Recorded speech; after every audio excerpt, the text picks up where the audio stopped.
Hari ini saya menyampaikan tema Roh Kudus mengubah hidup. Boleh katakan sama-sama saya? 2, 3. Roh Kudus mengubah hidup. Dalam Yehezkiel pasal yang ke-47 ayat 1 sampai ayat yang ke-5. Kemudian ia membawa aku kembali ke pintu bait suci, dan sungguh ada air keluar dari ambang pintu bait suci itu dan mengalir menuju ke timur.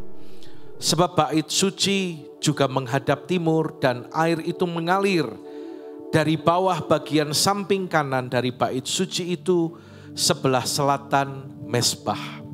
Lalu diiringnya aku keluar melalui pintu gerbang utara, dan dibawanya aku berkeliling dari luar menuju pintu gerbang luar yang menghadap ke timur. Sungguh air itu membual dari sebelah selatan. Sedang orang itu pergi ke arah timur dan memegang tali pengukur di tangannya. Ia mengukur 1000 hasta dan menyuruh aku masuk ke dalam air itu, maka dalamnya sampai di pergelangan kaki. Ia mengukur 1000 hasta lagi dan menyuruh aku masuk sekali lagi dalam air itu. Sekarang sudah sampai di lutut. Kemudian ia mengukur 1000 hasta lagi dan menyuruh aku ketiga kalinya masuk ke dalam air itu. Sekarang sudah sampai di pinggang. Sekali lagi ia mengukur 1000 hasta lagi. Sekarang air itu sudah menjadi sungai, di mana aku tidak dapat berjalan lagi, sebab air itu sudah meninggi sehingga orang dapat berenang. Suatu sungai yang tidak dapat diseberangi lagi. Sama-sama katakan amin. Saudara, Yehezkiel mendapatkan sebuah penglihatan tentang air yang mengalir keluar dari bait suci. Dimulai dari pergelangan kaki sampai di lutut, makin naik sampai ke pinggang. Dan akhirnya menjadi sungai yang sangat dalam, yang tidak dapat diseberangi. Saudara, ini adalah gambaran bagi kita. Bukankah hidup kita juga adalah bait sucinya Allah? Katakan amin, saudaraku. Ya. Dalam 1 Korintus 6 ayat yang ke-19. Dikatakan, tidak tahukah kamu bahwa tubuhmu adalah bait Roh Kudus yang diam di dalam kamu.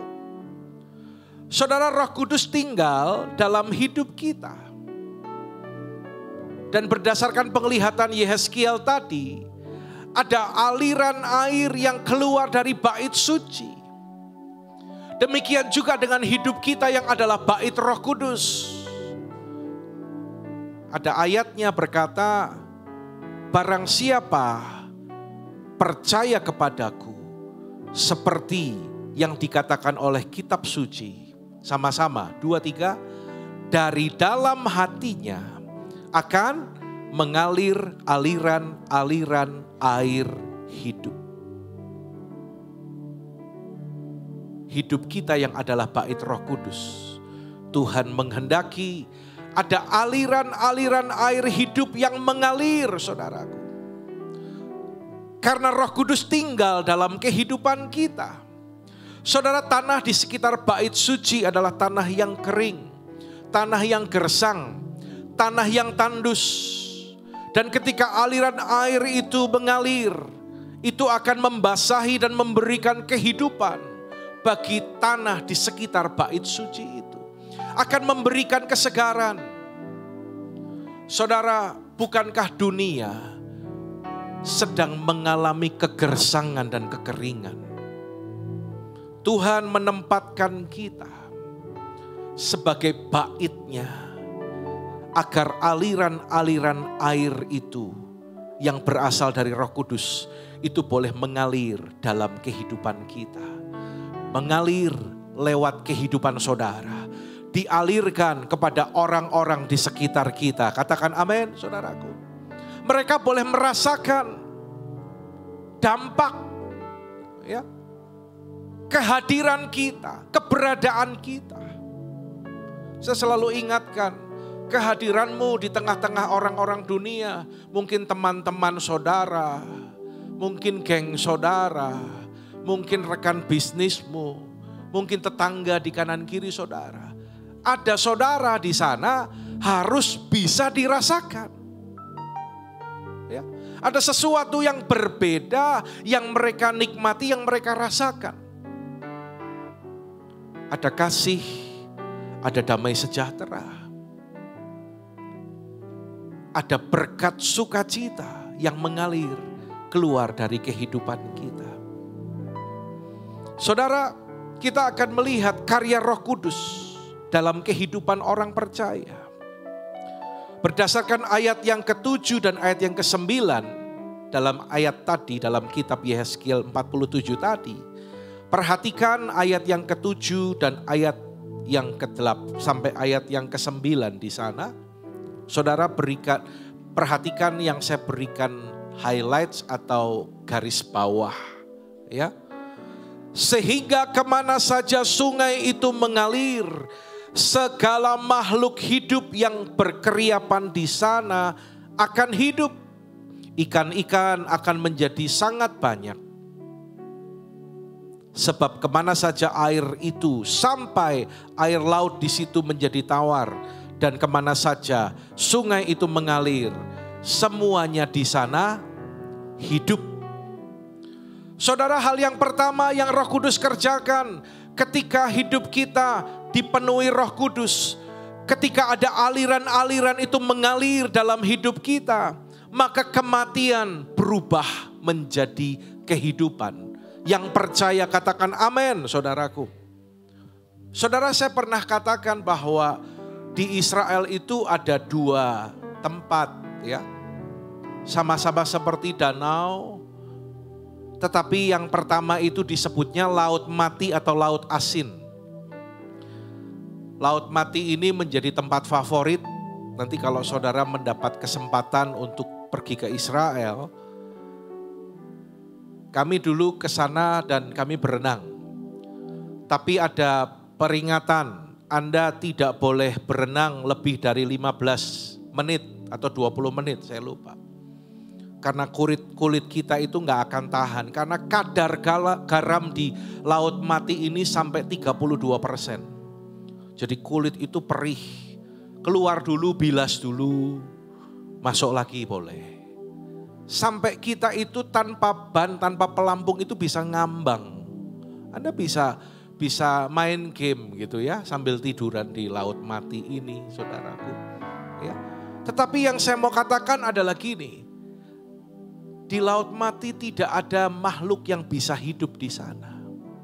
Tidak ada ikan. Ya.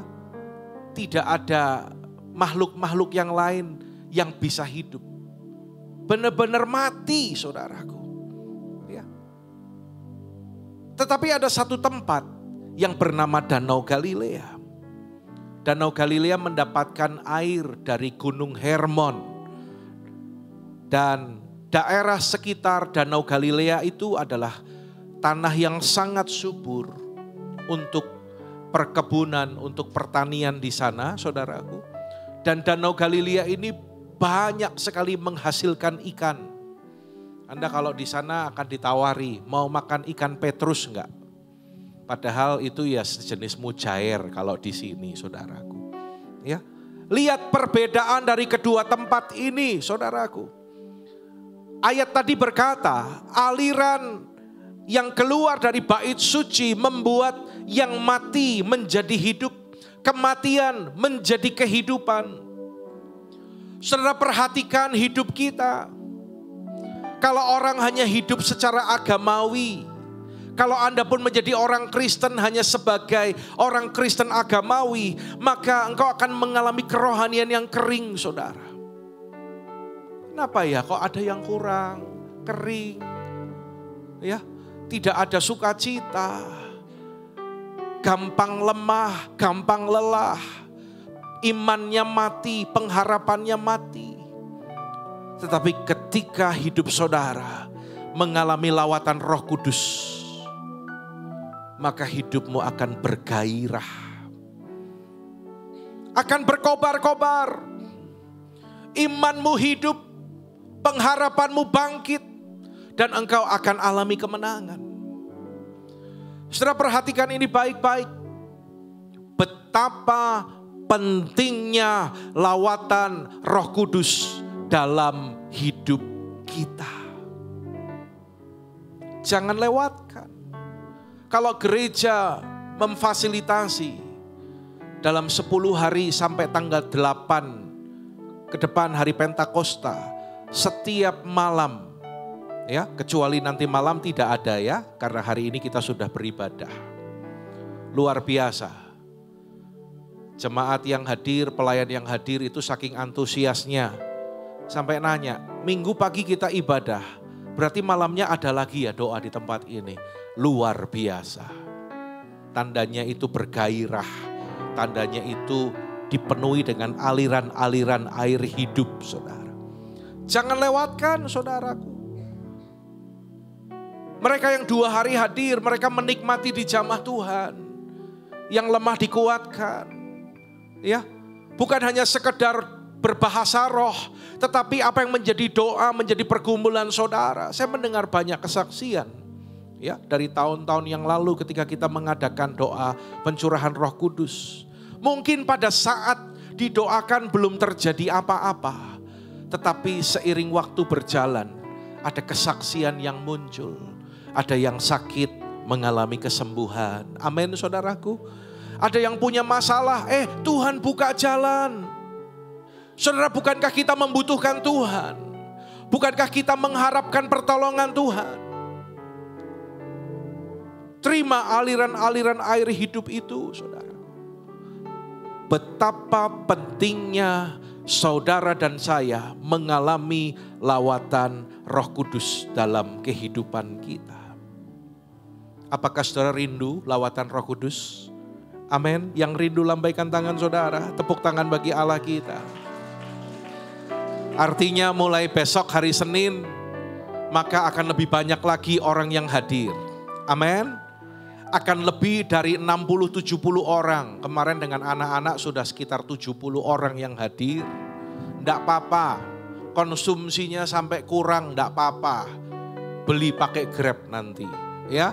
Yang penting, yang utama bukan makan minumnya, tetapi kita terima pengurapan dan dipenuhi oleh Roh Kudus. Yang mengerti katakan amin, saudaraku. Ya, saya berdoa mulai Senin besok, yang belum hadir dalam 2 hari kemarin, Anda hadir.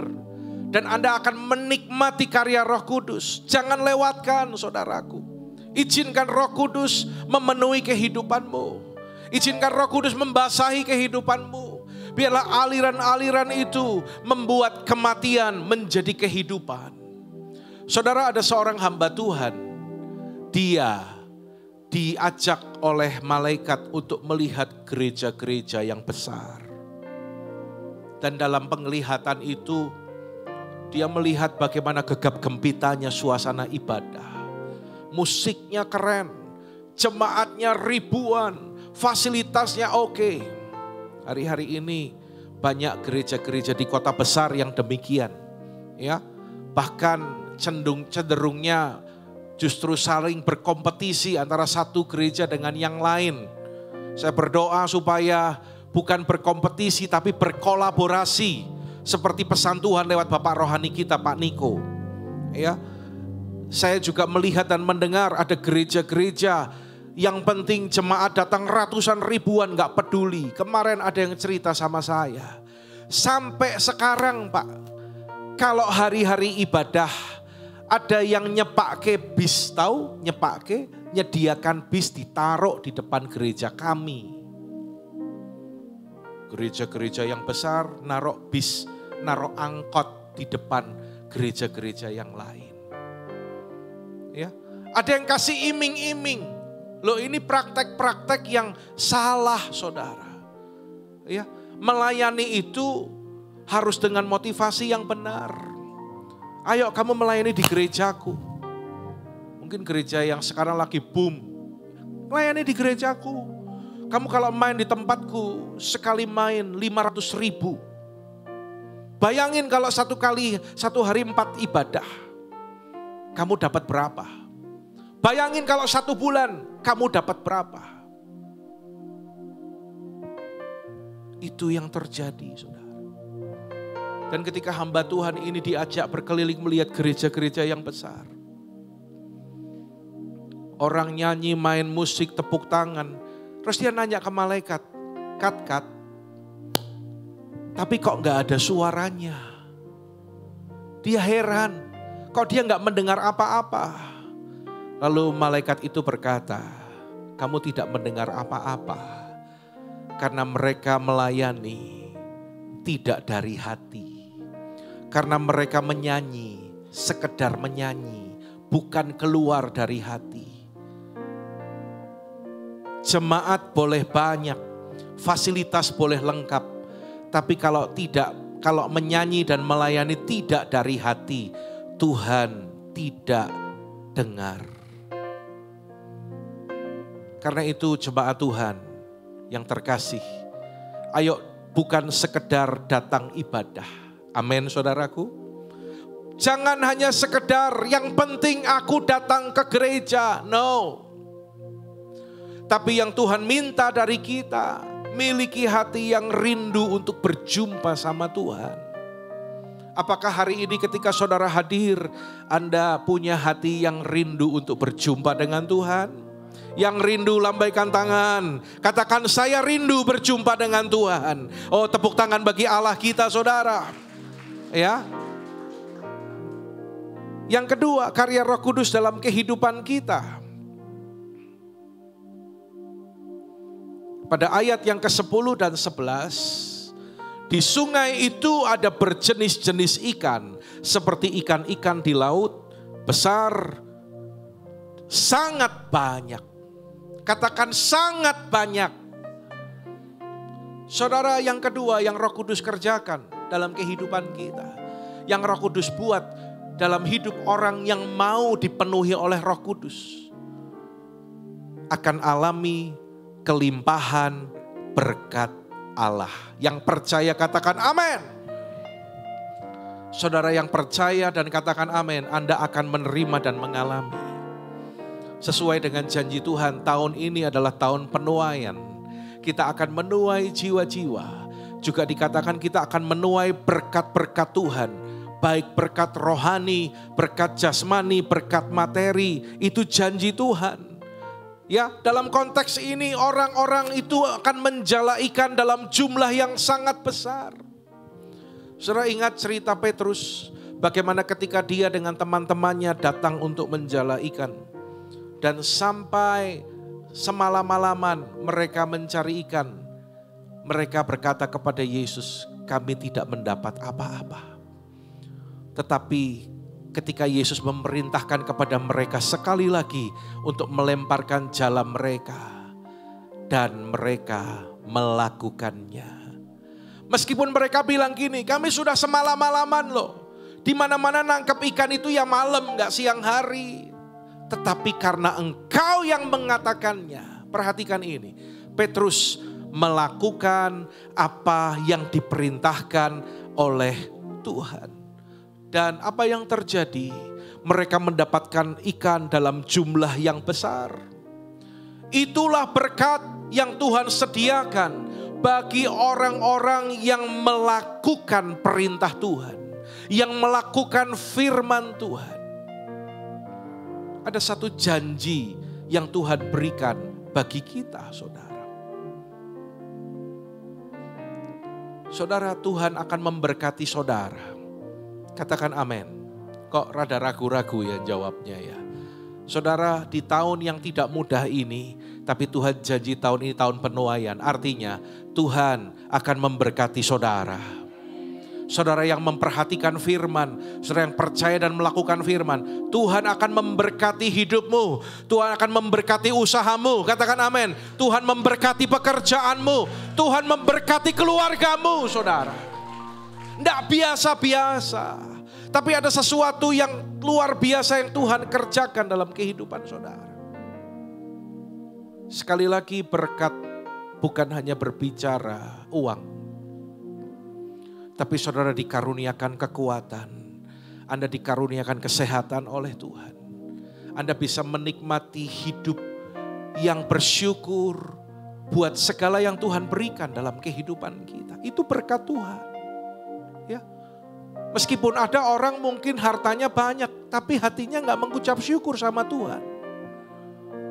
Bagi Tuhan, meskipun uangmu gak banyak, tapi kalau engkau hidup dalam ucapan syukur, itulah yang berkenan kepada Tuhan.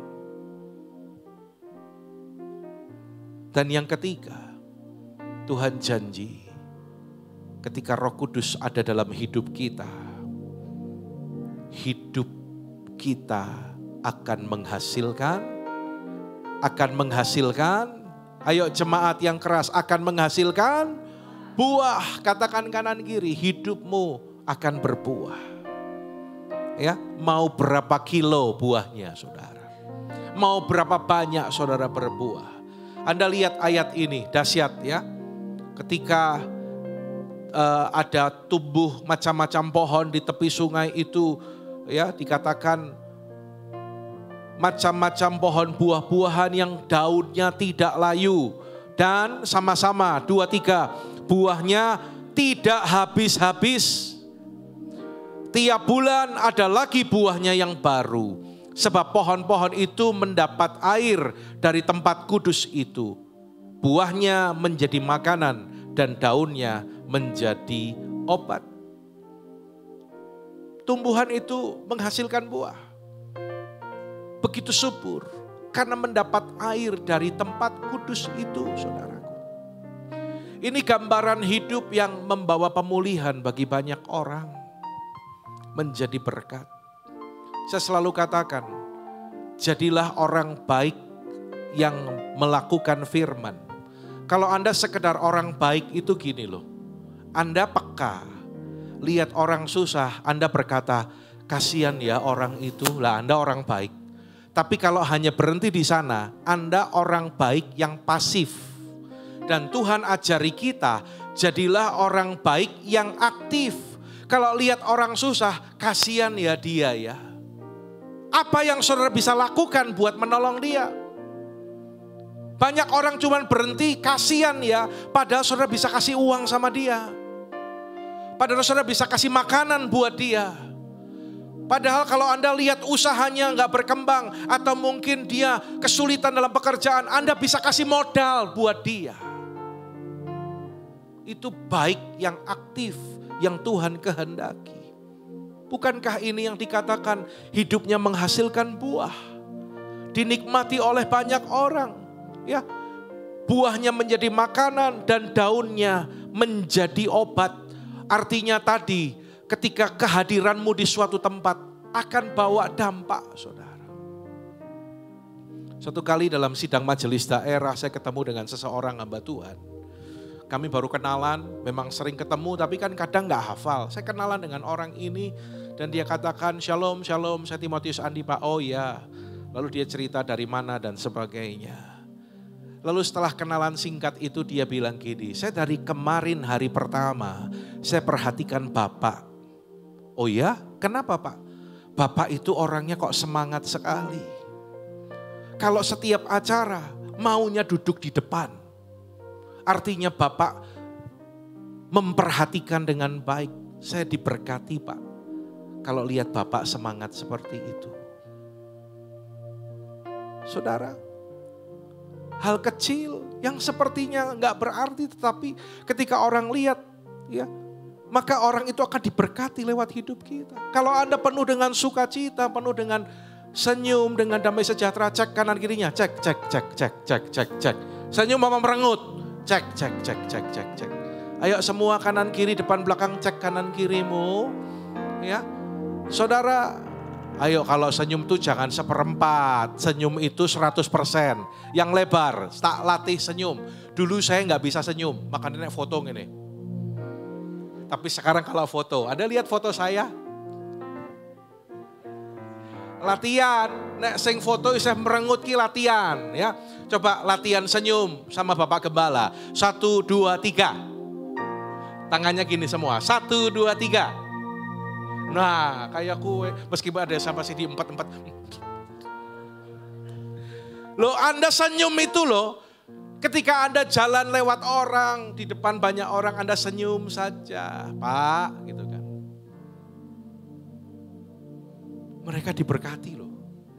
Bayangin, kalau ada orang banyak Anda lewat merengut. Sama gini. Ya, berapa banyak anak Tuhan itu hidupnya masih kayak gitu. Ayo saudara kita belajar yuk jadi berkat. Jadi berkat.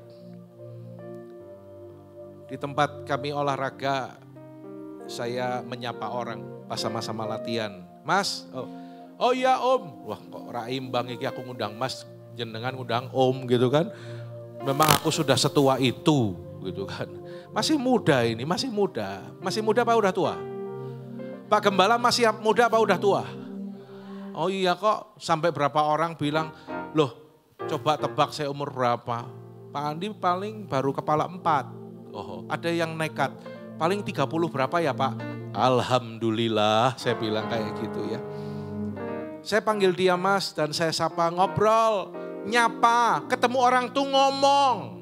Anggap orang yang saudara lewati. Jangan meneng, wahai saudaraku ya. Nah dampaknya ketika saya nyapa dia, nggak perlu sampai nggak usah shalom. Misalnya ketemu orang shalom di gereja, ketemu di tempat umum mas gitu. Iya. Pas pulang dari tempat nge-gym itu udah 2 minggu yang lalu ya. Sama Otniel nyetatar mobil, tak. Waduh, akhirnya tekor ini. Kalau mobil manual bisa disurung. Tapi kalau mobil matic atau triptonik nggak bisa disurung. Akhirnya saya telepon seseorang dan saya perlu bantuan, ini perlu di jumper. Ya. Sambil nunggu kok lama. Yang tak sapa tadi, mas, gitu, keluar. Loh om lagi dalam hati saya gitu kan. Terus nom-nom ini diundang om gitu kan. Loh ini kan adik saya, masa saya dipanggil om? Ini adik saya saudaraku ya. Lalu saya bilang gini, kenapa kok belum pulang? Wong dah dari tadi kok masih di sini? Iya ini mas, ternyata akinya tekor. Oh gitu ya. Langsung dia bilang gini, gimana? Dia bawa mobil kan, mau di jumper? Oke boleh. Saya kan lengkap bawa kabel jumper di mobil. Saya bawa itu tuh bukan buat sendiri, tapi buat nolongin orang. Kalau orang itu kehabisan aki. Lalu di jumper selesai. Lalu Otniel bilang gini, untung ya papi itu tadi nyapa dia. Untung papi itu gampang kenalan, gampang nyapa orang. Ya, saudara, ayo kita belajar agar hidup kita boleh menghasilkan buah, dinikmati oleh banyak orang, bagi orang-orang di sekitar kita. Amin, saudaraku. Ya, saudara, kalau mau hidup saudara menjadi berkat, izinkan Roh Kudus memenuhi kehidupanmu, memakai kehidupan saudara. Ada aliran-aliran itu yang mengalir keluar kepada mereka. Tepuk tangan bagi Allah kita. Tepuk tangannya lebih semangat yo. Saya pernah melayani di Tarutung. Tarutung itu Sumatera apa ya? Utara ya. Ya itu dekat tempatnya Eva Tobing itu. Saya kok lupa tadi ya. Nah saya mendarat di bandara apa itu? Yang waktu itu bandaranya kecil dekat Danau Toba itu loh. Si Borong-Borong ya. Betul ya Bu ya? Si Borong-Borong ya. Nah saudara, tahukah Anda di Danau Toba itu di tengahnya itu ada Pulau Samosir. Betul? Ya. Dan di Pulau Samosir itu ada satu tempat di mana ada batu-batu untuk tempat duduk dan ada satu batu panjang seperti meja. Dan menurut cerita, zaman dulu, tradisi dulu, orang-orang Batak, zaman dulu, itu tempat untuk raja-raja itu berkumpul untuk berkumpul dan mengadili orang-orang yang berbuat jahat. Dan ketika ada orang-orang yang berbuat jahat tertangkap, maka mereka itu diadili di sana. Mereka ditaruh di atas meja, lalu ditoreh-toreh tubuhnya. dan diberikan hukuman mati, lalu dagingnya dipotong-potong, darahnya dialirkan. Karena menurut tradisi mereka pada zaman itu, kalau makan daging dan minum darahnya, itu akan menambah kesaktian. Saudara, tradisi itu sekarang sudah tidak dilakukan. Betul Pak Nelson? Tradisi itu sudah tidak dilakukan. Kenapa? Next. Karena ada seorang misionaris bernama I.L. Nommensen yang datang ke tempat itu, ke tanah Batak itu di Tapanuli. Dia memberitakan Injil, dia mengajarkan kebenaran, dan dia berkata, apa yang kau lakukan itu salah, itu dosa, itu jahat di mata Tuhan. Karena itu mereka sudah tidak melakukan lagi. Dan sampai sekarang jutaan orang-orang Batak boleh mengenal Tuhan Yesus. Hidup yang berbuah dan menjadi berkat. Tepuk tangan bagi Allah kita, saudara. Ya, karena ada satu orang yang siap untuk menjadi berkat, maka seluruh tanah Batak diselamatkan oleh Tuhan. Saudara, bagaimana agar hidup kita dipenuhi Roh Kudus? Yang rindu katakan amin. Kita akan belajar dari 4 tingkatan pengalaman dengan Roh Kudus. Dari ayat Yeskiel 47 tadi, nanti Anda bisa baca lebih detail di rumah, saudara. Tetapi saya berusaha untuk menyampaikan per ayat per poin dari apa yang saya dapatkan ini. Yang pertama di sana ayat yang ketiga dikatakan, ia mengukur 1000 hasta dan menyuruh aku masuk ke dalam air, maka dalamnya sampai di pergelangan kaki. Saudara, pergelangan kaki ini berbicara kehidupan yang mengalami kelahiran baru, saudara. Jadi awal, yang pertama ya, orang lahir baru artinya meninggalkan dosa, berbalik kepada Tuhan. Bukankah Alkitab berkata, kalau seseorang bisa percaya kepada Yesus, itu karena karya Roh Kudus bekerja dalam kehidupannya. Saudara, renungkan ini baik-baik. Kehidupan kita, bagaimana kita di masa lalu kita, dan bagaimana kita sekarang. Ada perbedaannya enggak? Ada perubahannya enggak? Halo? Sebelum percaya Yesus sama sesudah percaya Yesus, beda atau sama? Jangan hanya kalau dulu enggak ibadah, sekarang ibadah. Jangan dulu KTP-nya diisi keyakinan atau agama tertentu, sekarang Kristen. Jangan hanya dulu cara ibadahku seperti itu, sekarang seperti ini. Tetapi yang terpenting adalah masa lalu kita seperti apa dan sekarang kita seperti apa. Jangan orang yang tukang marah, tukang dendam, sakit hati. Ya, kemarin kan di acara SB malam itu saya saksi. Ada seorang wanita, dia dari pemudi, dia lahir di tengah keluarga dan dia mengalami kekecewaan terhadap orang tua. Akhirnya jong sama papahnya dan itu membuat hidupnya menjadi keras dan penuh pemberontakan. Saben ketemu orang ribut, ketemu orang ini ribut. Ya memang kadang kita ketemu orang gak cocok, beda pendapat. Tapi kalau setiap ketemu orang ribut, gak cocok, ribut, berarti ada yang gak beres dengan hidup kita. Sampai akhirnya dia berjumpa dengan Tuhan dalam sebuah retret, hidupnya dirubah. Dan dia diberkati Tuhan. Dia seorang fashion design, ya, dan saya mendengar kesaksiannya luar biasa. Pada saat COVID, dia berkata, Tuhan pakai aku menjadi berkat bagi banyak orang. Dan dia membuat APD untuk nakes, tenaga kesehatan. Dia berpikir akan membuat sedikit saja untuk satu klinik atau satu rumah sakit atau 2 rumah sakit. Dia ajak teman-temannya yang bergerak di bidang yang sama.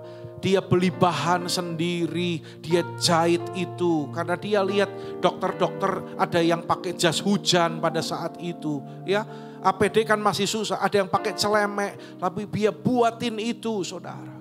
Dan jadi berkat. Dan dia berkata, kalau dulu hidupku keras, hidupku hanya dipenuhi dendam dan amarah. Kalau sekali dikecewakan, puluhan tahun gak bisa ngampuni.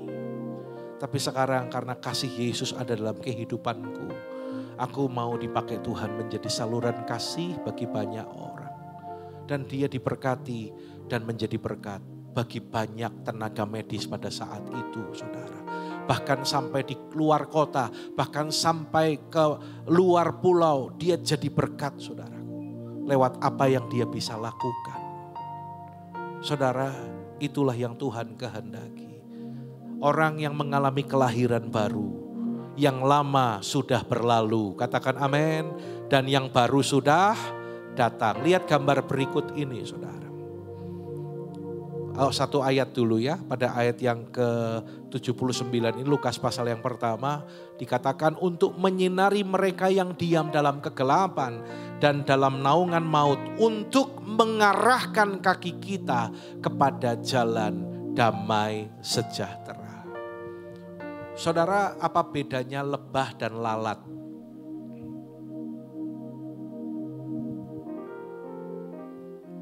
Ini lalatnya terlalu bersih. Gambarnya kurang pas ini ya. Saya bilang cari lalat yang di tempat kotor. Ini lalatnya ini lalat bersih ini. Bersihan. Tapi kita tahulah, gak ada orang yang mau pelihara lalat kan. Kalau ada lalat di ruang makan saudara, di meja makan saudara, apa yang saudara lakukan? Pasang lilin, ya. Oh malah saya pasang bom Pak. Oh ya. Kalau ada lalat diusir, nggak ada kan lalat, biarin.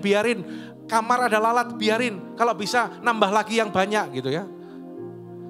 Saudara, lalat di tempat yang bersih, tempat yang indah sekalipun, dia itu akan cari kotoran. Tapi beda dengan lebah. Kalau lebah di tempat yang kotor sekalipun dia nggak cari kotoran, tapi dia akan cari bunga. Dia akan cari madu itu, saudara. Saudara, ini gambaran kehidupan orang percaya yang mengalami kelahiran baru, yang sudah dipulihkan dari manusia lama menjadi manusia baru. Orang yang dilahirkan kembali menjadi orang Kristen lahir baru, nggak suka yang kotor-kotor, saudara. Kalau lagi kumpul ngobrol, gak suka ngomong yang kotor-kotor. Yang memang mungkin Anda gak miso, gak apa. Tapi kalau Anda ceritanya tentang orang yang ini itu negatifnya orang, Anda sedang ngomong yang kotor. Anda berarti suka yang kotor-kotor. Ayo belajar dari lebah. Di tempat yang kotor dan menjijikkan sekalipun, lebah gak pernah mencelok di sampah. Tapi lebah itu akan cari bunga.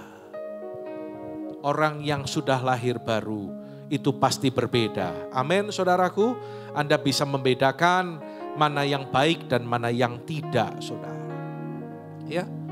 Orang yang mengalami kelahiran baru ketika ibadah, diam, hatinya dijamah oleh Tuhan.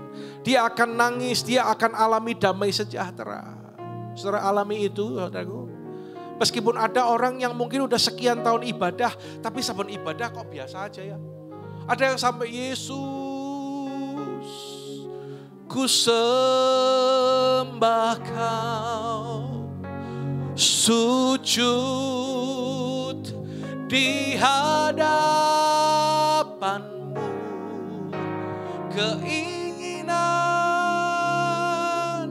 dalam hidupku hanya untuk menyembah-Mu.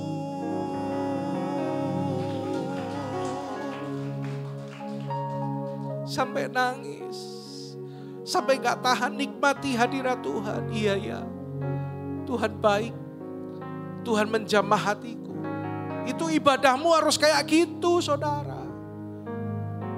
Jangan semua orang kanan kirimu dijamah Tuhan, dilawat Tuhan sampai nangis.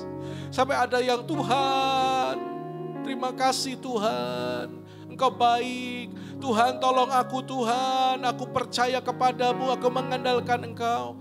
Jangan Anda anteng aja gitu kan. Orang dijamah, orang dilawat Roh Kudus, Anda anteng aja gitu. Coba cek saudara. Di level yang pertama di pergelangan kaki ini, orang mengalami kelahiran baru. Ya. Karena ketika hidupmu masuk pada tingkatan yang pertama dan hidupmu mengalami jamahan Roh Kudus, hidup saudara dan saya akan berbeda. Yang kedua, saudara, level berikutnya adalah lutut. Ya. Artinya dari kelahiran baru ini berbicara punya relationship dengan Bapa, hidup yang intim dengan Tuhan. Ya. Kalau dulu hidup dalam dosa, sekarang hidup dalam doa. Bukan sekedar agamawi, tetapi ya Bapa, Yesus itu nyata dalam kehidupanku. Anda bisa merasakan dia hadir, Anda bisa merasakan dia sedang memelukmu, dia sedang menjamah kehidupanmu. Yesus itu nyata, saudara. Dalam setiap ibadah-ibadah kita, kehadiran Allah itu nyata di tengah-tengah kita.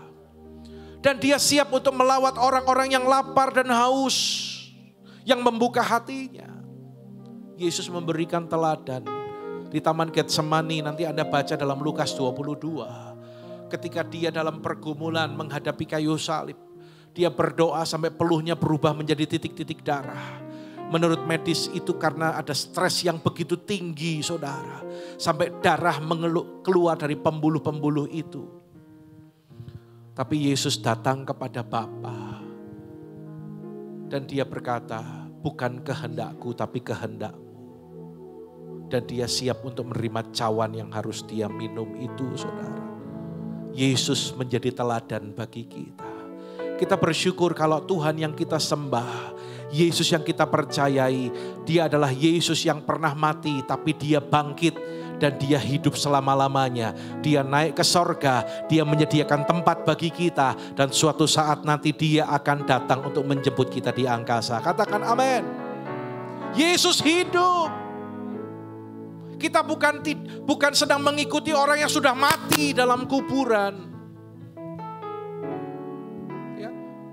Yang mengajari kita hidup dalam kebenaran, yang menjadi teladan, yang menjadi guru, yang menjadi panutan, yang menjadi Tuhan kita. Dia adalah Tuhan Yesus yang hidup. Saudara, bangun hubungan yang baik. Kalau Anda membaca kitab Yakobus, ya, dia mengajarkan bagaimana orang berdoa, maka akan mengalami mujizat sama seperti yang dilakukan atau dialami oleh Elia.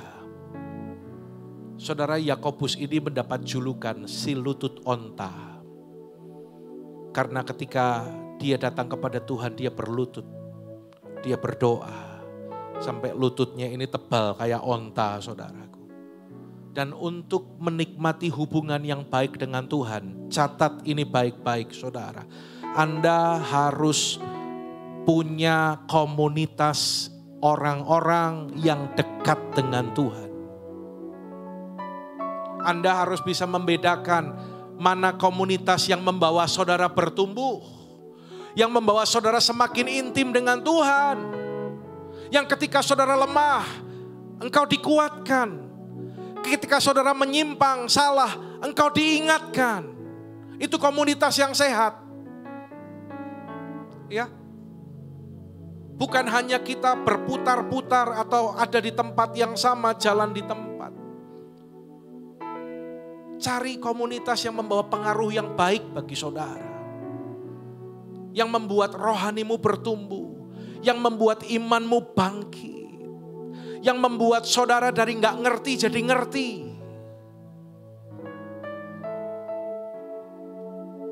Kita belajar kebenaran, kita bersaksi saling menguatkan.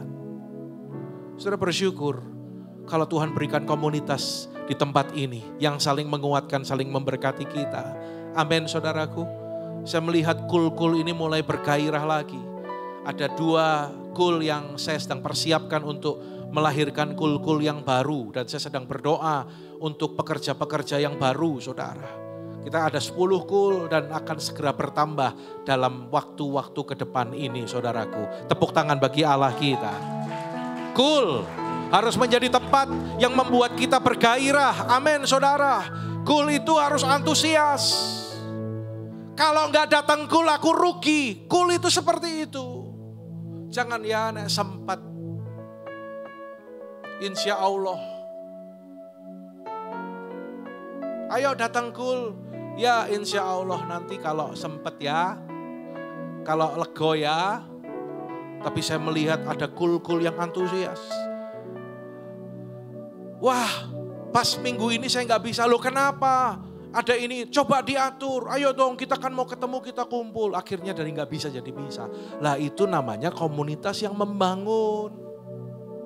Ya, orang yang tadinya mau bolos nggak jadi bolos. Orang yang tadinya mau mundur nggak jadi mundur. Jangan orang yang sudah maju dijadikan mundur. Itu komunitas yang menyesatkan, saudara. Saya kutip kata-kata Martin Luther. Martin Luther pernah bilang gini. Baca sama-sama yuk dengan suara keras. 2, 3. Segala sesuatu yang menjauhkan aku dari Tuhan adalah setan.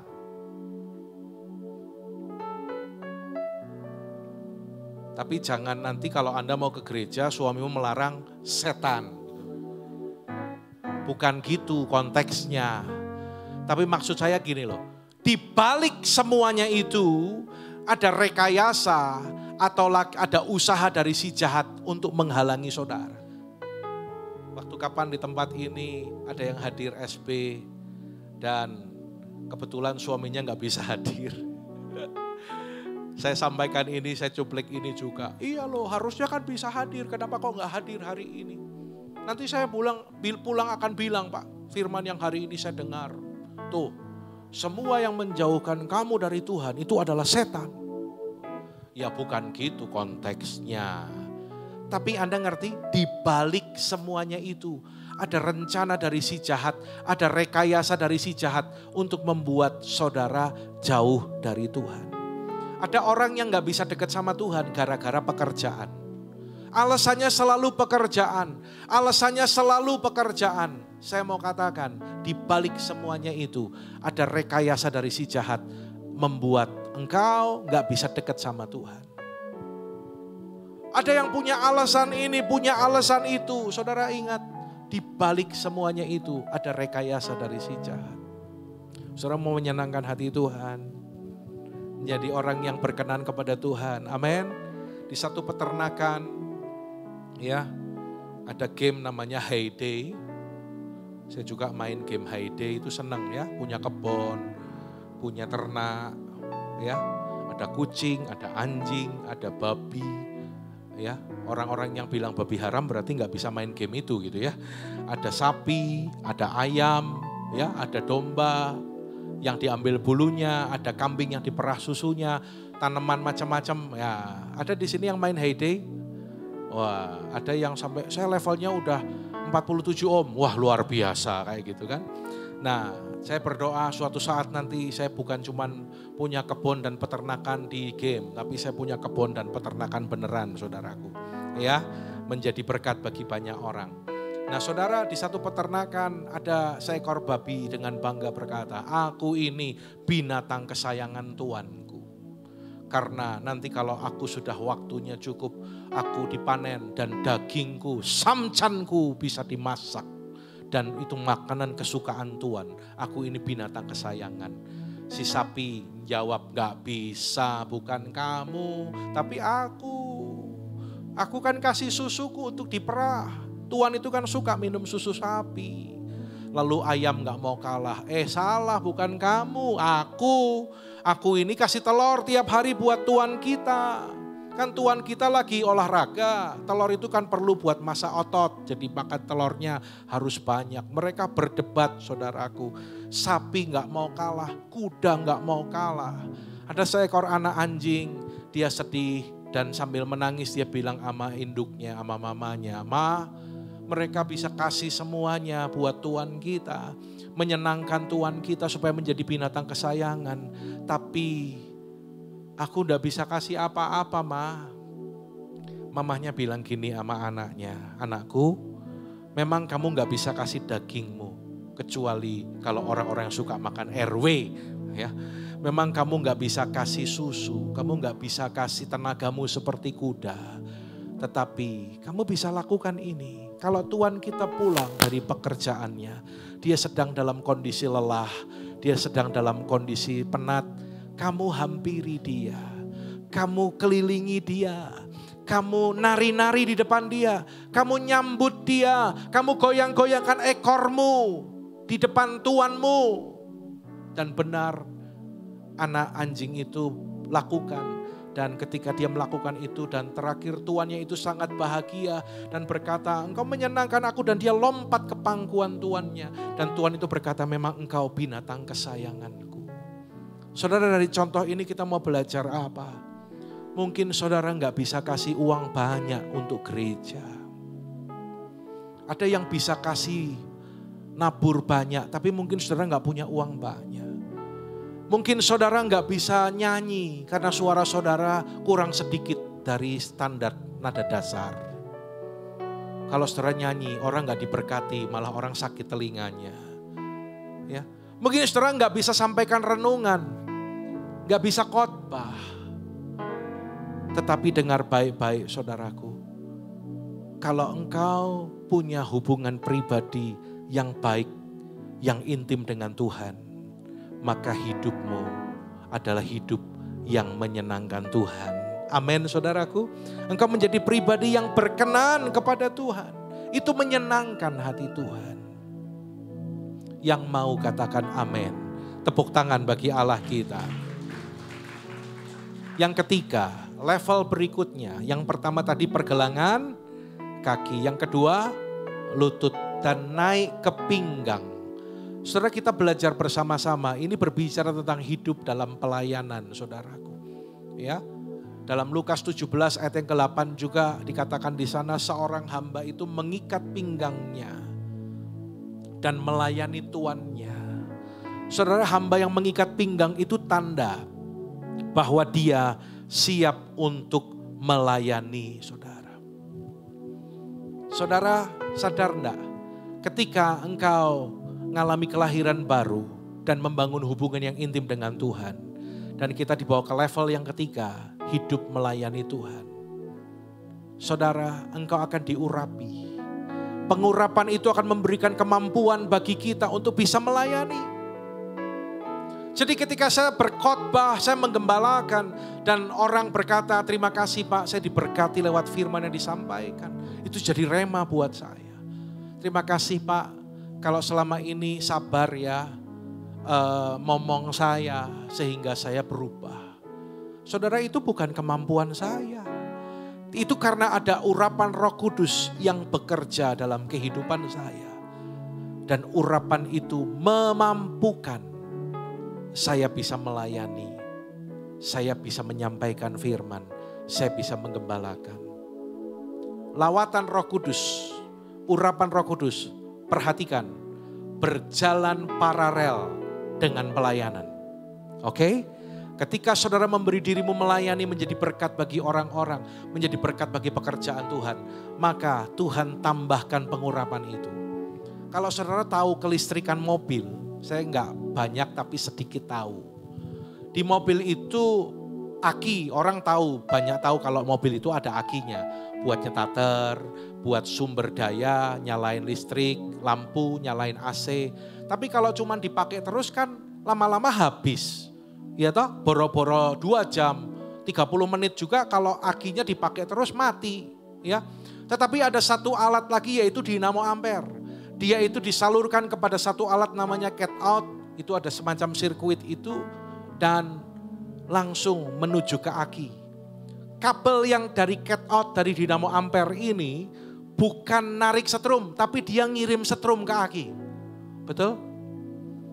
Aki dipakai, output, tapi ada input yang mengisi aki itu. Dan yang luar biasa, waktu itu belajar ya, kalau mobil itu ada ampere meternya. Satu daya dipakai, katakan level 1, maka dinamo ampere itu bekerja mengisi level 1. Lampu. Tambah AC levelnya jadi 4. Dinamo ampere itu akan mengisi level 4. Jadi dia akan mengisi sesuai dengan pengeluaran yang dikeluarkan oleh aki itu. Ini yang tadi saya katakan, pengurapan Roh Kudus, lawatan Roh Kudus itu berjalan paralel dengan pelayanan saudara. Dengan langkah kehidupanmu untuk menjadi berkat bagi banyak orang. Ya, jadi seberapa kita gunakan itu, maka seberapa itulah yang Tuhan akan berikan dalam kehidupan kita, saudaraku. Ayo jemaat, jangan berdiam diri. Tuhan sudah dekat. Sebentar lagi Dia datang untuk menjemput kita. Dan Dia akan meminta kepada kita apa yang sudah kau lakukan selama engkau ada di dunia ini. Ketika engkau melayani dengan sungguh-sungguh, maka ketika berjumpa dengan Tuhan, seperti hamba yang diberikan 5 talenta, engkau akan berkata, Tuhan, ini 5 talenta yang kau berikan, sekarang sudah jadi 10 talenta. Tuhan, ini 2 jadi 4. Ya, senangkan hati Tuhan. Semua yang ada di dunia yang menjadi milik kita akan ditinggal. Tapi selama-lamanya kita akan hidup dan tinggal bersama dengan Tuhan. Dan di sorga nanti ada mahkota yang Tuhan sediakan bagi kita. Bagi orang-orang yang mengasihi Tuhan. Bagi orang-orang yang melayani Tuhan dengan sukacita. Saudara, pelayanan itu bukan berbicara zona nyaman. Kalau suasananya enak aku melayani, tapi begitu ada gesekan, begitu dikecewakan satu orang langsung moh mutung, moh pelayanan-pelayanan maning. Itu bukan pelayanan. Pelayanan itu enak nggak enak tetap melayani. Pelayanan itu orang di sekitarmu menyenangkan atau yang mengecewakan tetap melayani. Dalam kepanitiaan Natal beda pendapat, ya nggak cocok, tetap melayani. Kita yang belajar beradaptasi berubah. Saudara, Tuhan itu mengerjakan hal yang luar biasa lewat pelayanan kita, saudaraku. Tuhan bentuk kita. Itu pelayanan yang sesungguhnya seperti itu, saudaraku. Dan saya sudah mempraktekkan itu dalam kehidupan pelayanan saya. Sekali lagi, saya melayani itu bukan cari uang. Tapi saya melayani itu keluar uang. Ya, dari punya rumah untuk pelayanan sempat jadi nggak punya rumah. Sekarang sudah ada rumah lagi meskipun belum lunas. Ya, saudara mau nggak melakukan pekerjaan sesuatu yang bocuan? Kalau Anda pengusaha, toko sepatu maraton, tetap berjalan sampai sekarang sudah berapa tahun? Wah, luar biasa ya. Luar biasa ya. Tetap jalan sampai sekarang kan karena cuan. Hah? Kalau nggak ada cuan,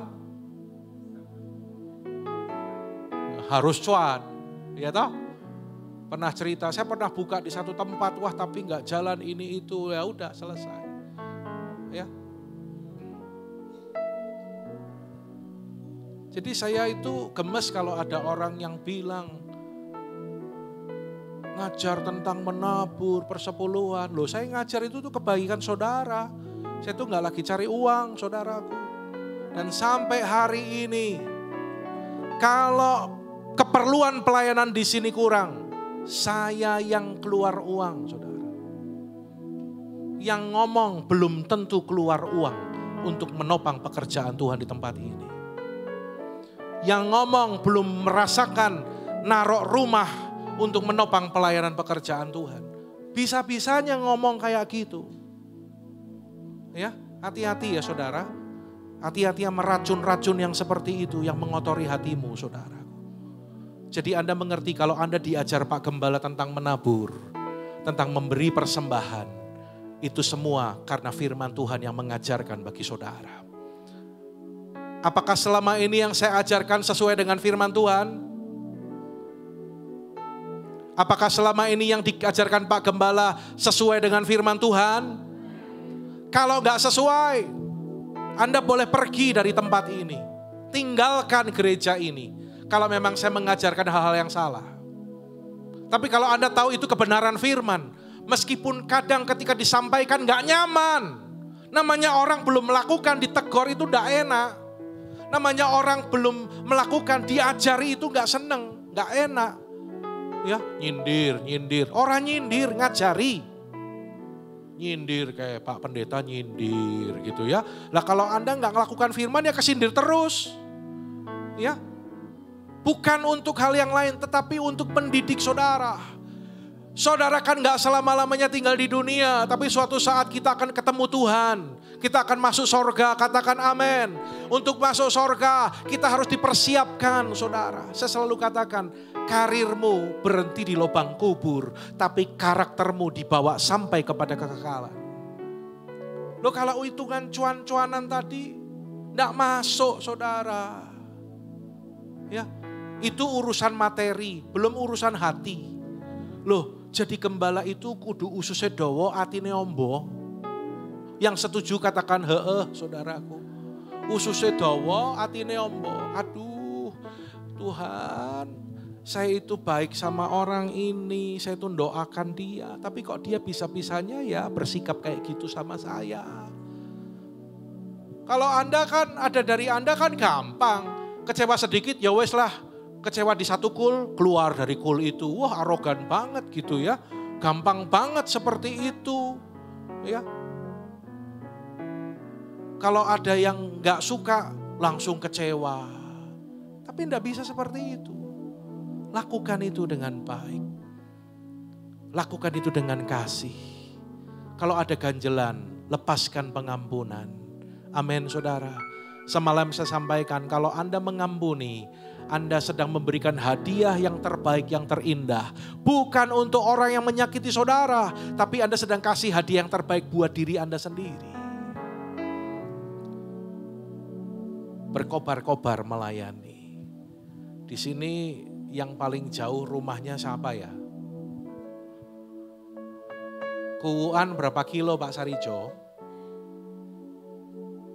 Pernah ngukur enggak? Kalau naik motor berapa menit? Setengah jam kalau ngebut. 100 km per jam. Makanya Bu Winarni pernah sampai kontal saudaraku ya. Karena beloknya tuh gini, wah gitu, Bu Winarni dwing gitu kan. Hati-hati Pak, jangan ngebut-ngebut lagi. Tolong motornya dimodifikasi dibuat paling kenceng larinya 30. Ferdinand, dari rumahmu ke sini berapa menit? Kira-kira jauh mana dengan Kuuan ya? 50-50 ya, 11-12 ya. Saudara mereka itu rumahnya jauh loh. Apalagi Pak Sarijo, Bu Winarni, kalau lagi acara menara doa, hujan pula. Mereka harus lewati jalan yang sepi, gelap, licin, lumutan. Tapi mereka tetap setia datang doa, terima pengurapan, tetap setia melayani Tuhan. Masa yang cuma 5 menit dari kota datang doa aja males. Lah ini nih gak enak nih, diajarin gini tuh gak enak. Bilang kanan kiri, lah ini mulai gak enak gitu. Ini mulai gak enak nih, ini mulai panas gitu kan. Loh memang diajarin itu gak enak. Tapi pilihannya cuma mau nurut apa enggak gitu aja kan. Kalau nurut ya Anda anak-anak Tuhan yang nurut. Kalau Anda dibilangi gak dilakukan, kalau anakmu dibilangi sekali, 5 kali, 10 kali gak berubah, namanya apa? Lah Anda sendiri yang ngomong, bukan saya. Ya toh? Masa yang 5 menit, 10 menit dari rumah, Anda gak hujanan, Anda punya mobil, Anda bisa nunut teman, ya, Anda gak datang. Loh saudara, kita itu ikut Tuhan untuk apa sih? Kita mau terus bertumbuh. Ayo manfaatkan waktu ini. Ya, masih ada Senin sampai Sabtu dan Minggu Pentakosta besok. Datang saudaraku. Terima pengurapan Roh Kudus. Dipenuhi Roh Kudus agar hidupmu diubahkan. Jangan hidup itu datar terus, rata terus. Nek perjalanan rata terus melaku 40 terus. Kok aku ke Jakarta jalannya 40 kok. Berapa hari coba? 20 kalau boleh gitu kan. Kenapa visimu gak tercapai? Kenapa kau belum mencapai tujuanmu, tidak mencapai itu? Kenapa belum ada hal-hal besar yang terjadi? Kita harus belajar untuk lakukan itu dengan excellent. Jangan rata terus. Dan yang terakhir, pasti ada kelegaan mendengar poin terakhir. Katakan amin. pergelangan kaki, lutut, pinggang, dan yang terakhir itu menjadi sungai yang dalam yang tidak dapat terseberangi dan orang-orang bisa berenang di sana. Hidup dipimpin Roh Kudus. Hidup dikendalikan Roh Kudus. Katakan kanan kiri, hidup dipimpin Roh Kudus. Hidup dikendalikan Roh Kudus. Ya, bukan aku lagi tapi Roh Kudus. Bukan aku lagi yang besar, bukan A-nya ini yang jadi Tuhan, tapi Yesusnya yang besar. Tuhan Yesus menjadi master, menjadi penguasa dalam kehidupan kita. Orang mengikuti aliran sungai itu, berbicara hidup yang dipimpin, dibawa oleh Roh Kudus. Kemana Roh Kudus menuntun memimpin kita. Roh Kudus mau bersihkan hati kita. Roh Kudus sedang ajari saudara untuk semakin murni. Yang punya kekecewaan, kepahitan, lagi dibersihin sama Tuhan. Semalam ini yang saya sampaikan di doa pencurahan. Dan puji Tuhan banyak yang dipulihkan oleh Roh Kudus. Saudara, kalau engkau menjadi orang yang sangat-sangat gampang tersinggungan, dengar baik-baik. Tuhan akan ketemukan saudara dengan orang-orang yang membuat saudara tersinggung. Sampai tersinggungmu habis. Nurut sama Roh Kudus. Ya, kemarin saya datang mendoakan satu keluarga karena istrinya habis sakit dan sedang masa pemulihan. Dan saya bilang gini, jangan fokus kepada penyakitnya ya. Sudah ditangani, sudah dipulihkan. Tapi saya selalu ajarkan gini, apapun yang terjadi, apakah itu sakit penyakit, apakah itu masalah, persoalan, doanya gini, Tuhan lagi mau ajari apa ke aku lewat sakitku ini.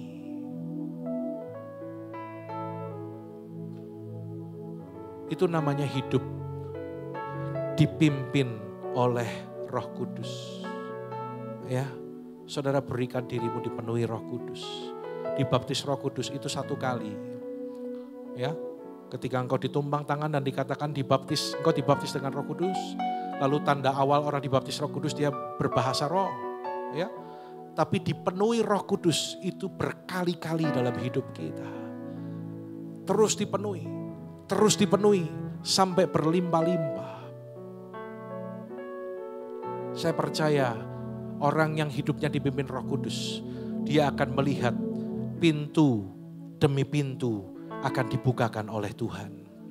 Bukankah ayat Alkitab berkata, kalau Tuhan yang sudah membuka pintu, tidak ada yang bisa nutup. Yang percaya katakan amin. Anda masih mengalami pintu tertutup dalam pekerjaanmu, dalam keluargamu, dalam usahamu. Saudara dengar, berikan hidupmu dipimpin Roh Kudus. Berenang dalam aliran sungai itu. Roh Kudus mau bawa ke kiri, nurut. Roh Kudus mau bawa ke kanan, nurut. Ikuti saja. Maka pintu demi pintu itu akan Tuhan bukakan. Dan yang luar biasa, dengar baik-baik. Kalau Anda yang berusaha buka pintu, gak bisa. Karena firman Tuhan bilang, kalau yang sudah terbuka, Tuhan mau nutup, gak ada yang bisa buka lagi. Tapi yang luar biasa, pintu yang tertutup, kalau Tuhan yang buka pintu itu, Alkitab berkata, tidak ada yang dapat menutupnya kembali. Katakan amin. Tepuk tangan bagi Allah kita. Ya, tangkap ini saudara. Tuhan mau hidupmu terus semakin bertumbuh. Terus ngalami janji Tuhan. Dan engkau perlu dipenuhi oleh Roh Kudus. Bereskan Alkitab kita.